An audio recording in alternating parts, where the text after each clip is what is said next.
and welcome to Crafts and Crime. I'm Amy. I'm Elaine. And as usual, we've got a craft and a crime. Mm-hmm. And so as we record, we just got done with Mother's Day weekend. Oh, yeah. Just got done. Like, it was kind of it was relaxing for me. Yeah, I mean, Kurt took off yesterday, Monday, so Oh, yeah. it was a long weekend for me. It was nice, Yeah, it even was. though You we had- cleaned yesterday. Yeah, it looks so nice. Thank you. I know I woke up and I was like, holy shit. It's Sorry. We It's a rearranged yeah. like everything and it's like huge now. It's Yeah. so weird. Oh, I know. Just moving the couch around and the Mhm. table and like out of that corner, it just Yeah. makes it look like a whole lot bigger. Mhm. A whole lot bigger. A So whole lot bigger. it does. I walked in and I was like, whoa, it's like a whole new Yeah. house when I brought Binks over. Yeah. I'm walking over with the cat. But yeah, this weekend I had my family over on Saturday so I could do nothing on Sunday. And my parents had been cleaning out, like they're trying to, I think they're going to rent out one of their beach house. Oh, And so they've been going through paperwork and stuff, and I think going through their storage. So my mom brought over a bunch of like wine glasses, champagne glasses stuff. And I'm like, Yeah. oh my gosh. So I got to like get rid of some of my old stuff and put in some newer, nicer ones. And then even though I only use like the same one every day, well, not That's every okay. day, but you know what I mean? Like Every use time the I same- come over here, I use the same cup. yeah, so I use the same glass anytime I get a glass of wine. But yeah, so, and then she brought over a box of old school stuff Oh, yeah. from like Oh. when I was in kindergarten. Yeah. And same with my brothers. There was like Christmas lists in there. There was all kinds of This stuff. is So adorable. yeah, so my brothers came over and we were kind of looking through it and laughing at some of the stuff, but I waited to tell you about this. So I have my from kindergarten. I'm pretty sure this could be first grade. I don't know. I don't know my years. My read aloud charts, and I got awards for them, and I'm wondering if Pizza Hut will still accept. I have 3 Oh my Pizza God. award certificates for Pizza Hut from 1994. Precious. I'm like, Pizza Hut. Well, Yeah, can I think can that's first redeem grade it? for us. It was first grade. Okay, yeah, I couldn't remember. Oh Oh my yeah, God, read how aloud. I had to cute. read Does it out loud. Okay, though. is there an expiration? Look at the little Yeah, tag. there is. It What does says, it say? Oh my God. Nope. says Amy, what? you're going to write to corporate. I know. Okay. You're totally going to. So then my brother has like an award with an In-N-Out coupon on it still. And so Nice. he's like, I'm gonna go to headquarters and bring it in and be like, can I get my Seriously. yeah, they're gonna be like, yeah, it's good for a kid's cheeseburger. Here you go. Right? But still, I'm like, I have 3. Oh my gosh, you have to. Yeah, from that is my first grade teacher. Yeah, Mrs. I Berg. love it. So That is so cute. I have 3. It says final certificate is not valid after April 1st, 1995. And then it says the certificate expires 1 month. I have one from It was an April Fool's joke. September 24th, 1994. Cute. So And how all- did you get these? You actually like read a story Okay, or so something? like it's you have to like take it home. That's my mom's writing. Oh, okay. And so first grade, that does make Oh, sense. you're reading and to I the had family. to read it to my mom, and she would Gotcha. write Oh, I love like it. the book that I read. But of course, Uh-huh. I was an avid reader at that point, and so it was like you only had to do 21, I see your back of that one. and 40. then it's like 40. I was Love an it. overachiever. That's super cute. And then so I found like a lot of really cute like journal prompts, in like elementary school in like 4th grade or whatever. Yeah. So you have to like write. I had written about my friend Lindsay growing up, and I sent her a picture of it. It was so cute. And just how like she's my best friend. We did it. And but then I found a really funny one, and it was a report. I turned this in for school. Okay. It says my name and my student number, because we had like were you assigned numbers in elementary school? Like I had like a school like your ID that no. Oh, like a no. seating chart, and like I was number 11 one year. No. And so it's like, anyways. So this is from April 30th, 1998. So this is like 5 days after my birthday. And we were on like tracks, so we would have like vacations, like random. So that's obviously, so weird to me yeah. still. So obviously, it was like right about your April vacation. Uh-huh. Okay, so here it is. Okay. This is me from 1998. On my April vacation, I went to my mother's work. I watched the Magic School Bus, and I learned about the microbe gang. The microbe gang are the little tiny bug-looking things called bacteria. The bacteria bugs are tiny, and they eat the kinds of crumbs and gross things that you can't see. I would like to know why you can't see them, so I asked my mom. And she said, you need to pay more attention to what you watch, because if you come to me and ask me something, I'll just say that you need to figure things out on your own. We were dying laughing, and I was like, oh my gosh, I am my mother's daughter, because I tell my kids that all the time, where they're like, I don't, or, they ask me something. If you were paying for attention, school. I guarantee Exactly. if you were paying attention, it's not a matter of like, I watched this and I'm having a hard, like, Hard time understanding. If you Yeah. paid attention, So yeah, they would have told you. Yeah. So my mom died laughing. love We were that. all like, I had tears in my eyes. It was so funny. And then, there was just a lot of those funny things. And my brother, I found like a picture that my brother got in trouble for drawing at school. And it was like from a scene from Austin Powers or something. And I don't know. It was really funny.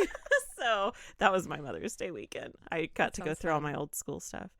And my mom saved like all my homework from kindergarten. And so I was like, thanks, Mom. And I threw a bunch of it away. She was like, it's fine, throw it away. And I was Do like, you okay. remember when you were just helping me pack up my Oh, apartment? yeah. There was like 5 folders of just her Lenore's stuff from Yeah. kindergarten because Right. I had a really hard time getting rid of it. Yeah. I was like, oh no, I'll figure it out later. And I did. Uh-huh. And I was like, oh my God. Yeah, I And know. of course you keep some stuff. You keep like what you really remember, like what they were proud of, Mhm. Valentine's, whatever. But yeah, I know. it's hard. I had so many and my mom took out some of she was like, oh, I didn't realize this was like a Mother's Day thing. And so she like, I'll set some of these aside. But I told her, I was like, just so you know, I'm getting rid of a lot. And then, my brother, Brad, he's an extreme minimalist, like extreme. Mhm. And so I know he's not going to keep it. But he was talking about like a company that digitizes stuff like that. Like you send it in and they can digitize it. So Yeah. you just have like a file on your like a file folder on your computer. So Mhm. yeah, so that was interesting. But then I was like, I need to really go through stuff. I have so much stuff from the kids, like in my in a file box under my bed that I need to go Yeah, through. it's best to just push it all away and then wait till you're not so emotionally attached to it. Exactly. And then you're like, oh, come on now. I know. It was a rock taped to a piece of paper. Or like what my daughter made me for my birthday. She did like this little clay heart thing, and it says, I love mommy. And on the back it says, my favorite child gave me this. And so I keep it That's right so here on my cute. desk when I look at it when I do editing and stuff. With your potions. Yeah. Oh, with my potion, What is the purple?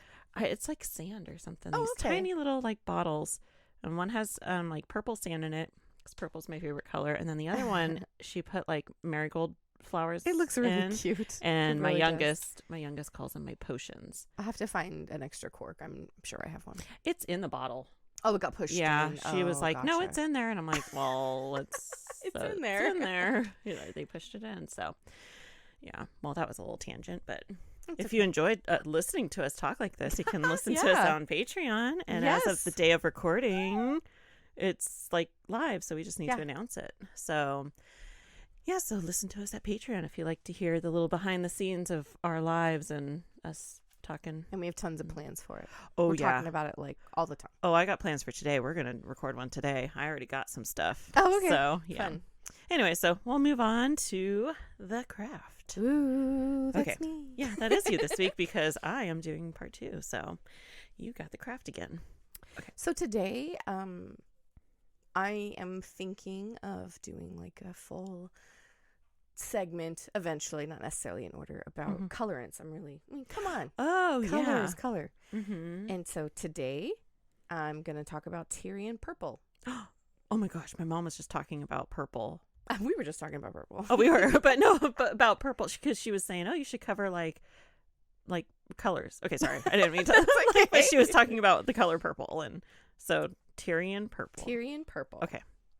As early as 1200 BC, the Phoenicians in Tyre, which is now modern-day Lebanon, were making Tyrian purple from several species of Muricidae predatory sea snails, also called murex snails. That's what you were saying, something about the snails. What was it on TV? Yeah. Yeah, or was it snails or... It was something like that, and I remember because I was like, I totally know this. Yeah.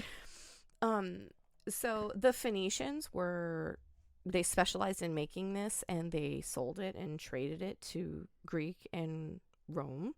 And they continued this process until the fall of Constantinople in 53 AD, where all of the purple makers, as they were called, were killed.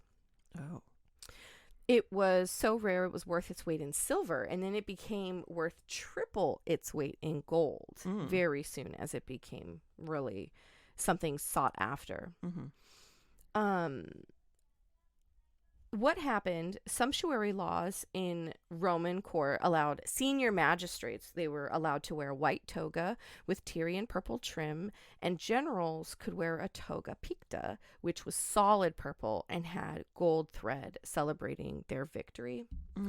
And we'll get into the reason why it was only something that royalty at this time was allowed to wear. It was something called a sumptuary law. So sumptuous. Oh, I didn't know there was a law. Yeah, back then. And it became so strict in the end in 4th century AD. The sumptuary laws were only allowing the emperors to wear Tyrian purple. I think that's what my mom was telling me about, how like it was so special that only royalty would wear it. And this is so interesting. It's weird because it kind of goes along like how we were talking about the history of paper. So I'm thinking like, what did he write this on? Oh, yeah. Pliny the Elder in 77 AD wrote a book of natural history. Cool. I'm like, I know who that is. Explaining the life of the murex snail and how Tyrian purple was made. And so we're going to get into it. Oh, and I actually have... in my sources will be a little link, though I didn't draw any information from that. I did look it up really quick because I wanted to make sure I could pronounce his name. But I'll have the whole link, and it's so beautiful to read it. Ooh, okay. It's really fun. Yeah. Is Pliny the one that wrote about Mount Vesuvius erupting? Maybe. Or Pompeii? Is Maybe. that Mount Vesuvius? It Yeah, Pompeii. me. Yeah, he was like I think it is. at the time. Because I remember Troy learning that. There was also let's see, Pliny the Elder, and then there was like Pliny the Young or something like that. Oh, so maybe it was like somebody different. I'm not sure. I'm like, I know. And I'm like, maybe I don't. I know, but he wrote, not. so he was a writer, so yes. You probably do. So 12,000 snails yield no more than 1.4 grams. What? That's barely anything.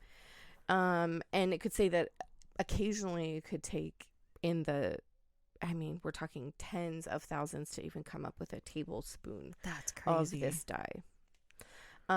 The snails were collected by hand. I mean, they did have fishermen, but the snails are very good at hiding, and so they dove for them. And they would just and this is like pull them up. Yeah, before you could scuba. Just hold your breath, and they would die down, and they would grab them, and they would collect them, crush them with a mallet or a rock or whatever. And there's different discrepancies between whether they were salted after this point or just immediately tossed in. And so they would crush it, pull the snail out. Yeah, I was like, put they just it need into the shell, right? It's from the body. Oh, it's from the body. Yes. I was thinking it was from the shell. It's from a gland. Oh. It's from a gland near their booty.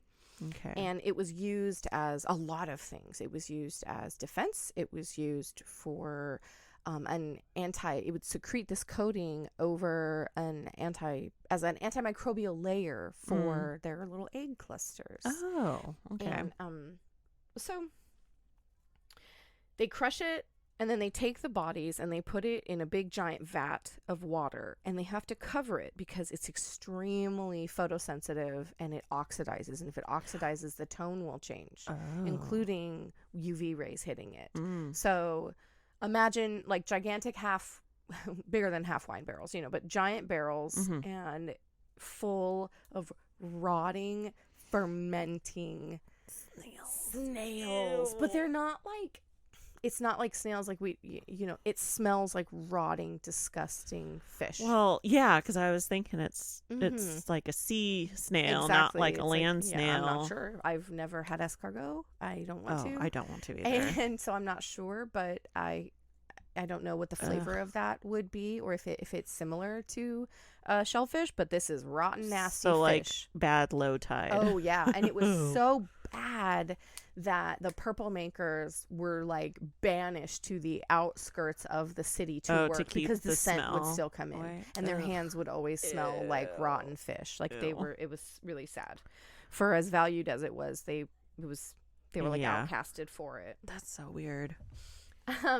So it ferments for about 10 days, and there is something that is used in colorants called a mordant, which is still something we use now. We use vinegar Mm-hmm. and like table salt, I think, when you stabilize dyes for like, if you're using like Rit dye, you can use vinegar and salt. Oh, yeah. To stabilize it. You can also use vinegar in your hair to stabilize hair color, and it will smell like vinegar if it gets wet. So they were able to test the pH by touch. They would dip their fingers, and if it was slimy, it meant that it was ready. And if it had like a rough, grainy texture, it meant that it was not ready, and they could try to ferment it longer, but it could go foul. Can you imagine ruining Ew. that? Ew. Could you imagine Ooh. the cost and the waste and Yeah. the time? Yeah. So, I'm that just was still not something. imagining the Oh, smell. yeah. And now texture and smell. It I was couldn't do also tested by taste. Oh no. I don't know how like they giving the don't say what the heebie-jeebies. flavor is, but Lord, gross. yeah, I Oh, can't even God. imagine. Ew. So if the batch was too acidic, it could burn the material. It could literally burn the wool, like Oh, cook it. yeah. Mhm. And if it was too basic, ooh, you basic, it would actually felt the material. It's really strange. I want to do this test with like make really rich baking soda and like shove wool in it and see, because it supposedly would I felt was it. like, don't tell me you want to gather snails. No, absolutely I'm not. So there's 3 different snails that make different colors, which is really interesting because there is no set in stone Tyrian purple, which is very interesting because it's just a matter of the snail combination. So, which obviously they would take what they could get because they only had so much time. So the 3 different snails, which I'll have a picture, is Hexaplex trunculus, which made a very vivid violet blue color. Bolinus brandaris, which was the most sought after. It was the color, and I quote, of clotted blood. Oh. So like really dark. Yeah, really dark with like a pinkish cast. And then the bloodmouth snail, Stramonita haemastoma, it was a reddish purple, a red toned purple. Okay. No dye batch was ever identical. So if you work with fiber arts, there's a dye lot number on the back, and if you're making a project, you'll see ladies going through, or men, anybody's digging through because they're matching those numbers because they are not the same. And this is exactly how it was then. So there was no true test of time how long it would take. It took however long it took. It took however many dunks in that rotten slime juice. And the magic, they pull it up, and as it oxidizes, it changes color right in front of them. Oh, so like color changing. That's cool. But it all depended on everything. Every single thing went into account, humidity, things like that. And so they would pull it out and wait and see what color it was. But every color was loved, but specific colors were the ones that were used for royalty.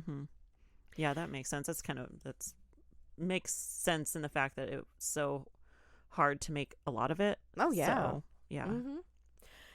And I think I missed that part. One of the interesting parts is that from that amount, that 1.4 grams, you could only dye a piece of trim, by the way. Oh my gosh. It was only enough to dye trim for like a garment.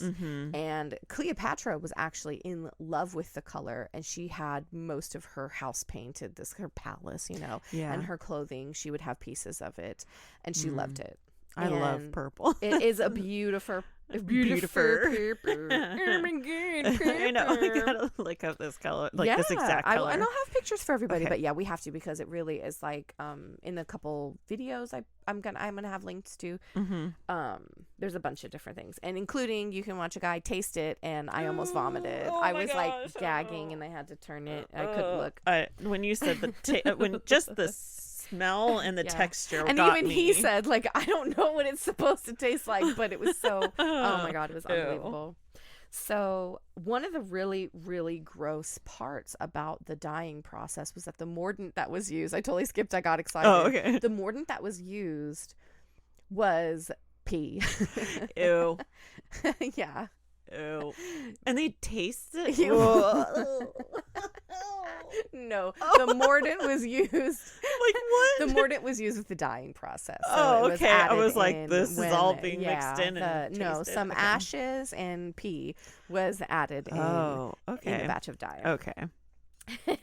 So, as humans do, they nearly wiped him out. They were almost completely extinct. Yeah. And then when the fall of Constantinople happened, it was lost. The recipe, the reason, times were changing, royalty was changing. People were mad that only royalty could wear the purple. So a lot of things changed, and the color had stopped being produced. And the snail population was able to recover, but they were nearly extinct. And now, because of global warming, it's really terrible. But they're super fragile to water temperature changes, as most sea life is. And so while there are makers that still do collect and make this color, they have a very hard time because they're still diving by hand, and it'll go months and months and months without getting them sometimes, or they'll get a handful, and it still is the same amount of snails, you know. And the process is different. In one of the makers in the videos I watched, he has a bit of a different process, which is really interesting too, because it's just people pulling together what worked who still make this. And so that's about that. But I have some fun facts. Oh, yay. Fun fact.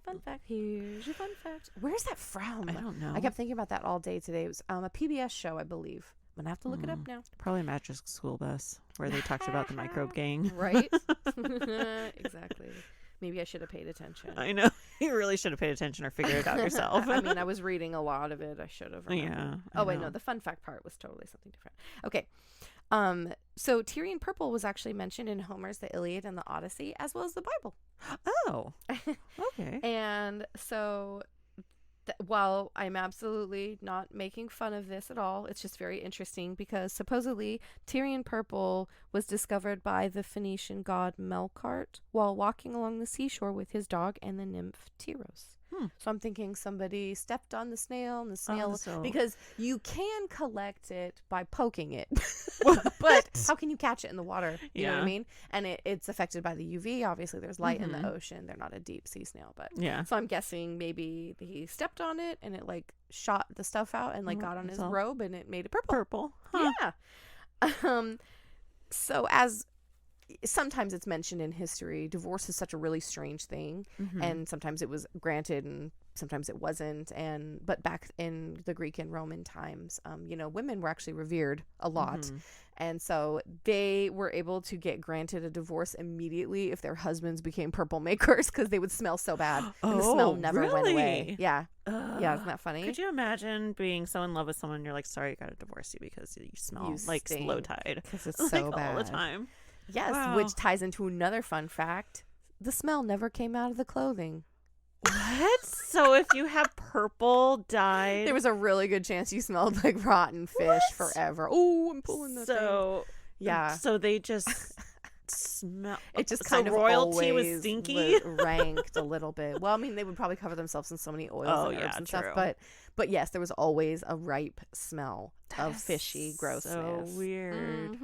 And my last one, a lot of the time there's a complaint made when you don't have a lot of money, and it was talking about you don't even have a pot to piss in. The reason why is because all the way up throughout time, including back then, just like the rag bag, how I was talking about in my last episode, you would have a pot that the family would pee into, and you would sell it to dye makers. But also, this was something that continued all the way up to the Great Depression. Oh, really? For tanneries. Oh, yeah. Because tanneries use, which now, as you know, from tanning rabbits, you can use things like alum and different salts. Yeah, but I use one alum. of the quickest things to alter the pH was urine.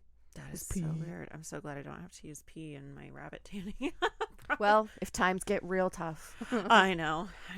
That was so good. Yeah, that was one that like I only really knew very such little an bit. amazing, beautiful array of from like cornflower blue to Viking purple. Yeah, because I'm looking at Jack's shirt. Yeah, but yeah, it was really cool, but gross. Mm-hmm. Yeah, everyone can watch the video and the sources and gag along. Yeah. Oh, okay. I'll have to watch it. There'll be a couple. Yeah. There'll be 2 videos, and then one cool thing from what? Fun with the guy's name. Pliny. Yeah. Well, forgot. Yeah. Put my notes away.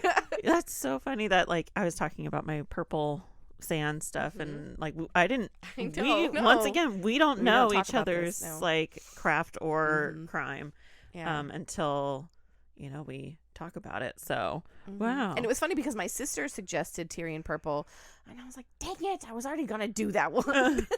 So it's funny because I'm glad I didn't do it, because my mom told me to do purple, just purple dye, but she was watching something that on TV, so she was like, oh, that was interesting. And when I was telling her how like we were talking about, or you were talking about the extinct one, so I'm like, I'll leave those to her. I'll do most of the ones that I do for now, but you can borrow my list. He's okay until I run out of ideas. Because I got like a year's worth, and some of them are doozies. I'm the opposite, where I probably have a year's worth of crimes and like not so much of the crafts. I think I have like in my file pocket like 20. Yeah, we're good for a year. Let's put it that way. We are totally perfect for everybody for about a year. Yeah, and then we're just going to be working on some more stuff. Yeah. We'll add to the list, but we're good. Unfortunately, the crime list just doesn't end. No, it sure doesn't. Yeah, but I have a little list of really cute little crafts for us to do that I think will be short and fun, and we'll use our own chickens for their eggs. Yeah. I know, because we have chicken eggs that it's so funny because when I sold the 18 count of eggs to Joe, the yard fence guy, the guy that fixed our fence, he was like, wow, how do you get them those colors? It's so cute. And I'm like, my they husband come didn't out know that either. way. Yeah. I think a lot of people don't realize, see like, them if you've only ever bought eggs from the grocery store. You got brown and white. Yeah, and I have blue and dark. There's dark brown. There's green. There's oh my gosh! Someone in the chicken group we're in posted the most beautiful rose colored. Oh yeah, yeah. I know you like all like heavy bloomers. I love the pinks a lot. Yeah, we have the blue too. Miss Frizzle lays those like light pink, like pinkish. Yeah. They're more cream. But yeah, so I'm like, I don't do anything to the eggs to make them blue and brown and pink, and they just come out that way. It's the bird, the chicken decides it, not me. We should go get one of her chickens. I think she was selling them. Yeah, well, I don't know. We gotta stop. No, we don't. We have a lot of chickens. I know. So okay. I'm sorry. We gotta come take it down now. I gotta. Thanks a lot. Know. But it is okay. So my crime is a continuation, as I said last week. So it's kind of like part 2. Mm-hmm. And so the show that I was watching, that after you listen to this, you could totally watch it, and it is really good. The Innocent Man on Netflix, and it covers the other case. There's interrogation tapes shown on there. So you can hear it directly from their mouths. Like last week, you can hear Ron talking, and anyway, so today I am going to talk about Denise Haraway. On April 28th, 1984, at 8:30 p.m., Denise Haraway went missing from McNally's, it's spelled weird, which is a quick stop on Highway 1. She was a work student in college and worked as a secretary and also as a clerk at McAnally's. Now, this is in Ada, Oklahoma, just like last week. Yeah. Mm-hmm. there was a witness at McNally's when she went missing, and this was Gene Welchel and his 2 nephews. They were about to go to a card game, and so they stopped by the Quick Stop to get cigarettes and some change. Mm-hmm. And Gene saw a man and a woman come out of the Quick Stop and get into a pickup truck and leave. They then noticed that nobody was in the store when they went in, Mm-hmm. and they thought it was really weird, so they called the police. Mm-hmm. And then when the police arrived, they could see that the money drawer was open, no money in it, and obviously Denise wasn't there either. Yeah. So I'm sorry, this is like a 7-Eleven, Circle K yeah, type kind of a of, store. yeah, Oh, okay. just like a Quick Stop. Yeah. Okay, so So you can see pretty much everyone who's in the store. That's what I'm it's wondering. small. It's like small stores it's like small. that. Okay. So obviously this looked like a robbery, Mm-hmm. and then she was taken. So an APB was put out for a faded light blue pickup truck with a straight bed and gray primer spots on it. Hmm. And then later that night, police went to a store down the street called JP's Park to Go, and a clerk named Karen Wise reported a couple suspicious people that were in her store just a few hours earlier. Mm-hmm. She was actually able to give a composite sketch of the 2 men. And when police showed the sketch to their witness, Gene Welchel, he said it kind of looked like the guy that he saw. Mm-hmm. And so the sketches were then posted in a newspaper, and the calls just started coming in. And one of the tips that came in claimed that one of the sketches looked like Billy Charlie. Now, Billy Charlie. Billy Charlie. So his alibi was that he was at home with his parents that night. And there were a few other calls and tips that suggested Tommy Ward had something to do with it. So on October 12th, 1984, Tommy Ward was brought in for questioning. And of course, he denied anything Mm-hmm. having to do with Denise's disappearance. Mhm. But the police really drill him for information. But he's like, no, I had nothing to do with it. And then on October 18th, 1984, Tommy Ward was interrogated again at the Oklahoma State Bureau of Investigation in Oklahoma City by Deputy Inspector Rusty Featherstone and Special That's a Agent cool name. Featherstone and Special Agent Gary Rogers of the OSBI from Ada Mm-hmm. and Captain Dennis Smith of the Ada Police Department Detective Division. Captain Dennis Smith also worked on last week's case as well. Wow, this is so And- crazy. Small town, though. Yeah, So. it is a small town. And actually, something I forgot to mention last week was that after Captain Dennis Smith testified, I believe it was at Ron's trial, he died of a heart attack the next day. So, No yeah. way. Yeah, so What a bummer. so it was at one of his appeals, I believe. Mhm. Not obviously because he's working on this case a couple years later. Yeah. Okay, so Tommy, was brought in for questioning, and he was not new to police. He had run-ins with law enforcement in the past, and he was known for drug use and alcohol use, and so they gave him a polygraph test, and he failed. And then he was told elaborate on these dreams that you were saying that you were having about the crime, because he said he was having nightmares about it. Right. Obviously, because he was being drilled about her murder, Oh my gosh, yeah. days before, and so he's having nightmares, and so they're elaborate on this, and it's all recorded. And so this is right after the polygraph. Mm-hmm. He said that he was at a keg party and then went driving with some friends. He said that Odell Titsworth and some other guys wanted to drive around and party after the party, Mm-hmm. and they stopped at McNally's. Tommy then says that Titsworth grabbed money out of the register and took Denise and then went to the pickup, and then they took her to the nearby power plant. He said that they were like, what is she wearing? And he was like, oh, it's a white shirt with little blue flowers on it. And they were like, does it have buttons? And he was like, yeah, it buttoned up. And Mm-hmm. does it have any ruffles or trim or whatever? He's like, yeah, so they were just trying to get details, trying to Uh-huh. get him to be really specific. Mm-hmm. So then he claims that Odell said that he was going to kill her. Tommy said that she was hollering for help and telling us to stop. Tommy then says he believes she died from being stabbed, and said he stabbed her once up her side and down her arm.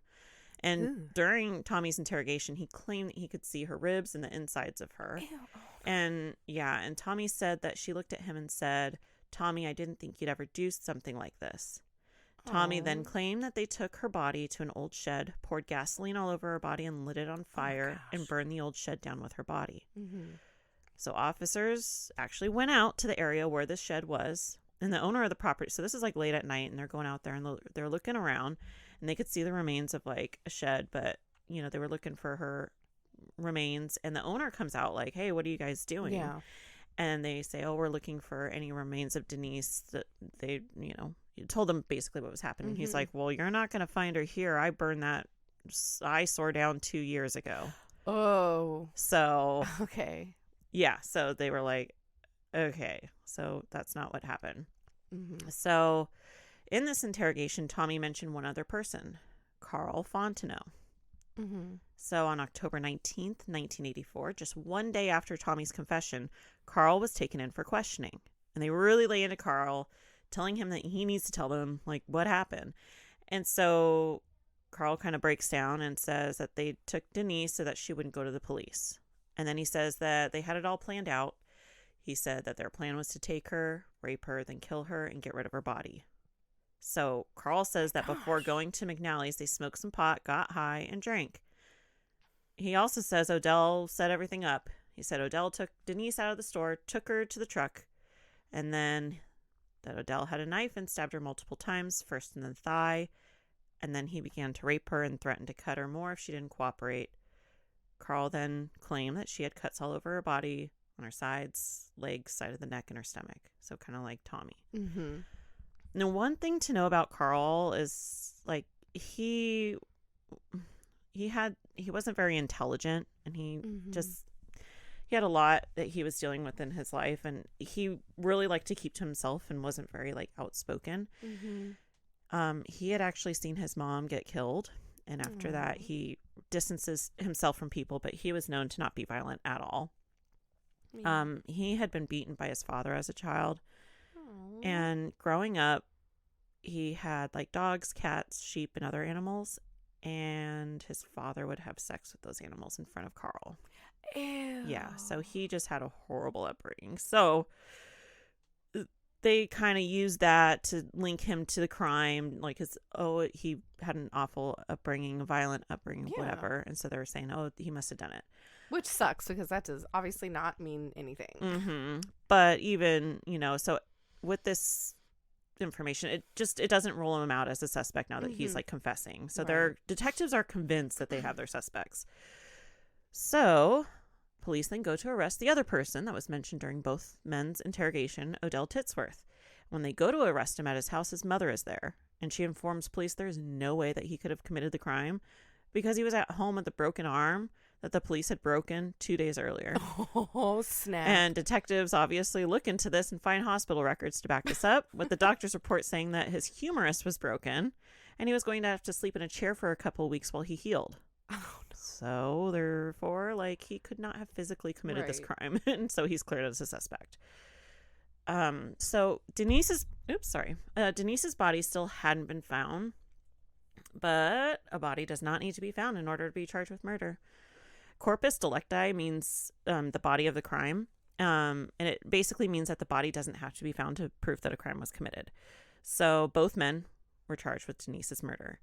That's crazy. I'm sorry, because that happened to Jerome Brudos. The body of the encyclopedia. With the foot.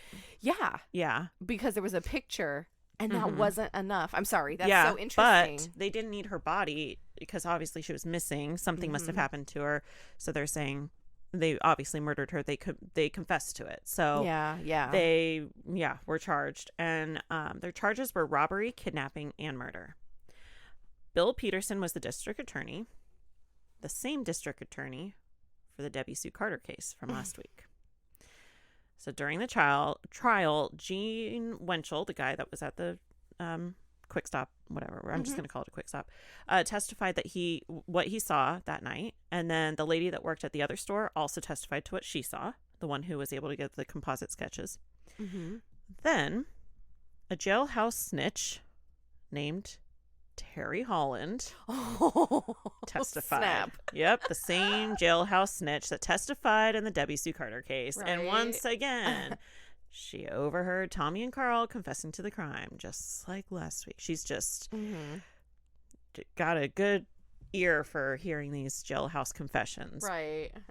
So the best piece of evidence that the prosecution had was the confession tapes. So they were played at trial, and of course people in the courtroom were horrified by what they're saying. Yeah. The trial lasted 2.5 weeks, and during that time, prosecutors were like really good at trying to piece together and tell the story of what they believed happened.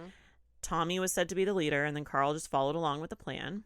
And during closing statements, Assistant District Attorney Chris Ross said, "I submit to you Odell Titsworth was Tommy Ward, and he raped her first, and then Carl raped her."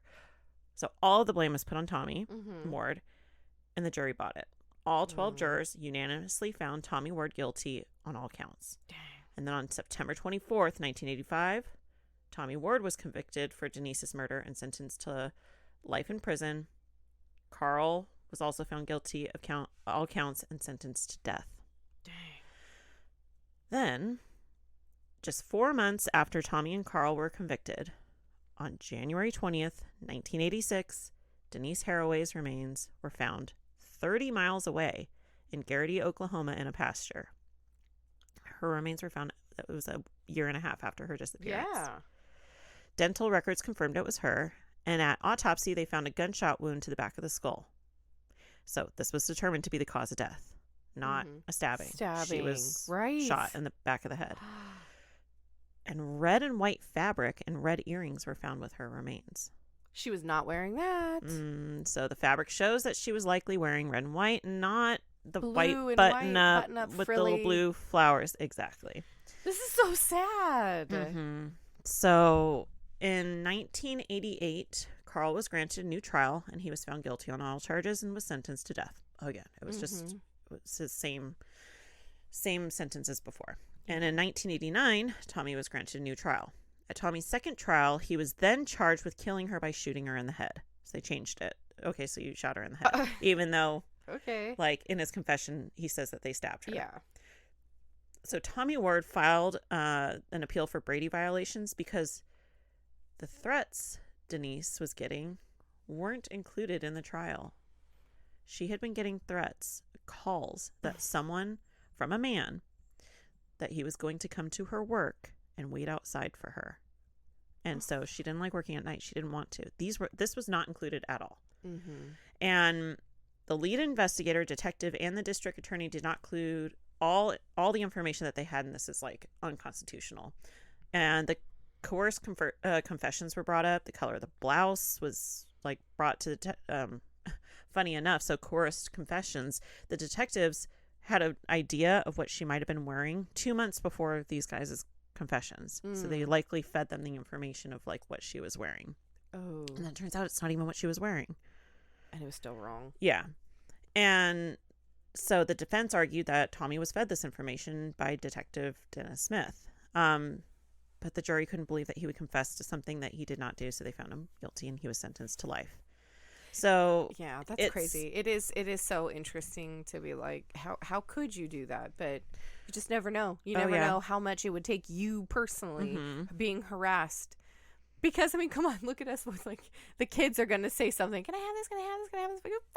Fine. Yeah, fine. Even though you absolutely get out of my face. do not want them to have whatever. You just give up. Yeah. I could see how it would work. Because you're talking days, probably not a lot of food, hours, not a lot of water. It's freezing cold. Sorry. Yeah. It's just no, really, I know. It's so sad. When I worked on my master's, I had to write a report on coerced confessions. And it happens a lot more than you think. Yeah. So the Innocence Project requested a post-conviction relief for Carl Fontenot and was denied in 2015. He then appealed to the federal court, and this case was looked into further, and multiple other suspects were not looked into. There were over 800 pages of records police and prosecutors withheld. Out of those 800, only 146 pages were sent to the defense. Out of 800. They did not disclose everything. Yeah.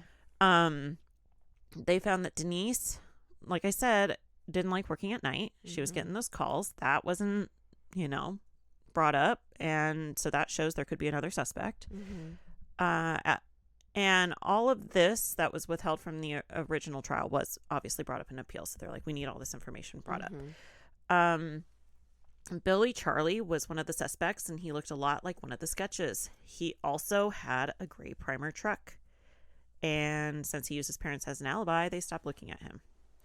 Jim Bob Howard was another suspect. Jim Bob. He looked a lot like the other sketch. I love all these southern names. He had apparently said that he couldn't go back to Ada to see his sick mom because he killed a store clerk in Ada in a robbery gone wrong.